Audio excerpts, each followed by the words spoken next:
Alrighty, I've done this tier list ranking now for running backs and quarterbacks in the past. Now it's time to go to my favorite position in the NFL, the wide receiver, the position by far that's had the biggest boom in the NFL since the 21st century. This is a position that probably is the most exciting to watch. I think a lot of people growing up now in general are shifting to the wide receiver, but just going on into this, I do have to say, this is by far, without a doubt, the toughest list that I think I've ever had to put together before. It was not easy. There was a lot of back and forths with it, and some of it still on the fence about, but I think I like what I got at the end of this.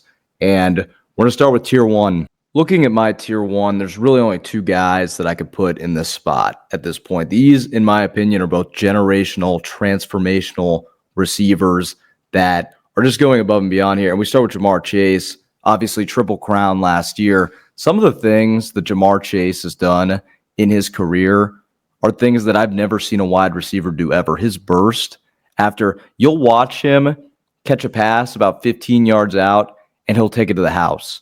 One of the most dynamic receivers I have ever seen. The ability, still young. He's my number one receiver in the NFL right now.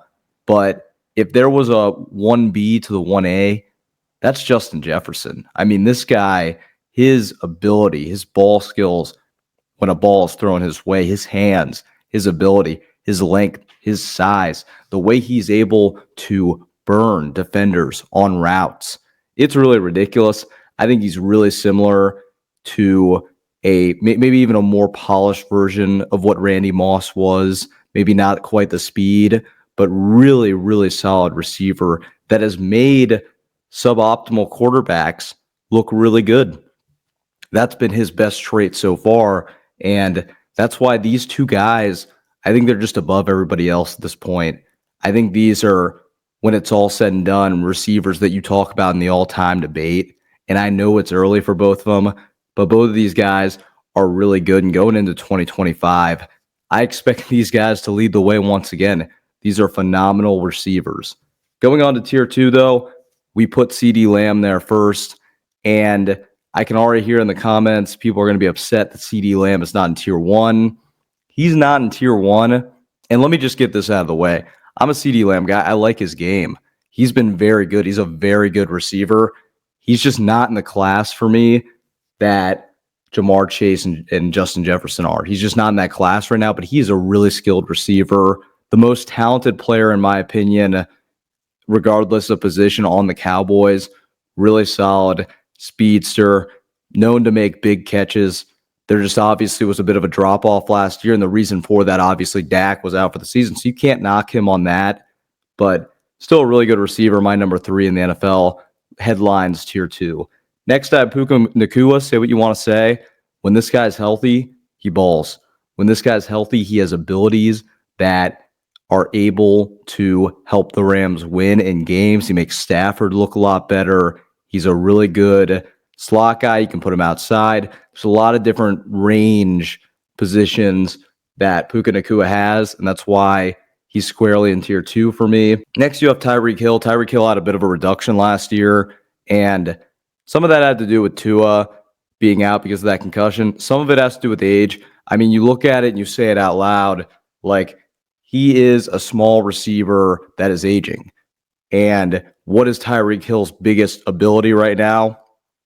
It's his burst of speed. It's his athleticism. He's not going to necessarily age that great. I still think he's got 1 to 2 really good years left in him, but we'll see. When receivers of his caliber, with speed being their number one factor, they decline pretty quickly, and that could be something in his cards. Next, I have A.J. Brown. This guy, most physical receiver in the NFL. If you look at it, and you got to factor the Eagles, they have gotten a lot better since he's been traded to them. The results have been there. He's a really solid receiver. I think they hold back on his possible stats because of how good they are in the run game. And you think about it too, he misses out on a bunch of touchdowns because of that tush-push play. It's just the way it is. But he's still a very, very good, solid receiver and one of the best in the NFL. Then you look at Amon-Ra St. Brown, and the word for him is consistency. This is a consistent receiver. He's a guy that's going to go out there and do his job, not going to make a whole lot of mistakes, not going to drop passes, and has good athleticism, really solid route runner, really versatile piece for the Detroit Lions. Moving on to tier 3, we start with Nico Collins here. And Nico Collins was injured last year. When he was not injured, he was balling out. And I think some of his ranking is due to his youth and due to how young he is at the time. Some of it's due to the injury histories. They're kind of staggering, the injury history. But when he's able to play, really good vertical wide receiver. Next, you have Garrett Wilson. And Garrett Wilson, his biggest play, his biggest take on Garrett Wilson is that he's played really good and put up pretty awesome numbers with suboptimal quarterbacks. That's just the way it's been. And that's his biggest claim to fame right now. You've seen it through the catching ability, the radius that he's had, some of the highlight moments, really solid receiver overall. And you've seen it, but I'm excited to see what he would be able to do with the top-fledged quarterback. Now, obviously, he doesn't have that. Justin Fields, still unproven. But from what he's been able to do with not great quarterback play is why he's up here. T. Higgins is next for me. When he was in last year, absolute baller. I mean, guy put up stats. Guy has a wide receiver frame that is exactly what the prototypical would be. He has really good range, really good catching ability, a lot faster than you would think as a wide receiver. So definitely one of the best in the NFL. I think a lot of his biggest knock is he's in the one has been his injury history, and two, he's in the shadows of Jamar Chase. Jamar Chase isn't in Cincinnati. Who knows where we're putting T. Higgins at this time? Who absolutely would know where we would be kind of slating the sky? And then next you have Davante Adams. I'm excited to see what Davante Adams is going to do with the Rams. I think that him teaming up with Sean McVay, although Davante Adams is aging a bit, him making that team up, I think it could be really good for him. I thought he was actually pretty decent on the Jets. He had good games when they played. Wasn't the best with the Raiders, but had his moments. Like I said, still a top-fledged wide receiver in this league. Has a really good size metric to his game. So I think that he should have a good year with the Rams in 2025. After that, you have Devonta Smith. This guy is a grinder. He's a great player.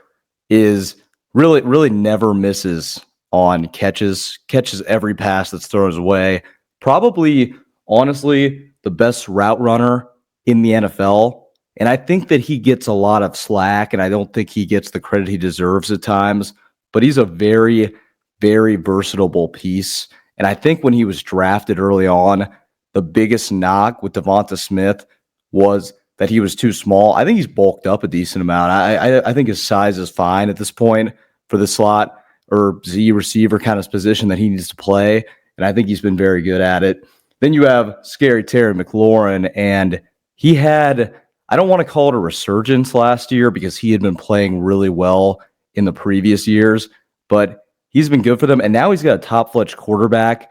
He could bump up at this point to tier 2 if he's able to produce at a higher level. This is a really good receiver. Another one that was really tough for me to rank. Now we go to tier 4, and we headline it with Mike Evans, and this guy's been consistent, has 1,000-yard seasons every year. My biggest thing with him, obviously, age, injuries. They've been stacking up for him, but he's been consistent for years. He's got Baker Mayfield, who I now think is in that top 10 quarterback conversation, throwing him the football, which has been very helpful for Mike Evans overall. And I think that he could still have another 1,000-yard season in 2025. I just think you might see a reduction, and they drafted a wide receiver in Emeka Egbuka. Going on, you have Malik Neighbors. Thought he had an insane rookie season. I was shocked because I remember Marvin Harrison Jr. was the best wide receiver prospect that I had seen in 10 years. And then you kind of forgot about Malik Neighbors a little bit, and he balled out for a team that the whole year didn't have a quarterback, and he played really well. This is a guy that can move up to tier 2 next year if he plays better. Incredible what he was able to do in his first season. Next, you go to Drake London. This is a guy that I honestly thought before last season was a bust in the NFL. Then last year, I think with Kirk Cousins early and Michael Penix Slade, he showed up. He showed up, and he showed that he could be a top-fledged wide receiver. And that's why he's in the conversation. After that, I have Brian Thomas Jr. And this is the guys, he's just going to be underrated, and it's probably because he's playing in Jacksonville, but he had a ridiculous year, what he was able to do with some of the times he had Mac Jones throwing the ball. Like, he didn't have Trevor Lawrence for the majority of the season. He still balled out. That Jags team was bad. He was not. He was awesome last year on that team as a rookie, too. Next up, you have DK Metcalf of the Steelers, a guy that I've seen some reduction, but expect him to have a resurgence on the Steelers. He's really going to be their key offensive piece, and I expect him to ball out a decent amount next year, at least put up 1,000-yard season. I think that's something that is very in the cards for DK Metcalf. Next, DJ Moore. I think DJ Moore, I don't think he has the best chemistry or had the best chemistry last year with Caleb Williams, but there's no denying that this guy could be a top-fledged wide receiver in the NFL. He's in tier 4 now because I thought last year there were a lot of hiccups, but he still has the ability to do things. He's the best wide receiver on that team right now, and we'll see. Will Ben Johnson be able to scheme him up better and make him have a big year? I think there's a 1,000-yard season in the wings for him, but we'll see what happens. Let me know what you think in the comments of these. There's guys that I couldn't include in this list that were really on the border. As I said, it was the toughest list I ever had to do before. Let me know in the comments what you think, and let me know how your tier list for the NFL wide receivers in 2025 stacks up.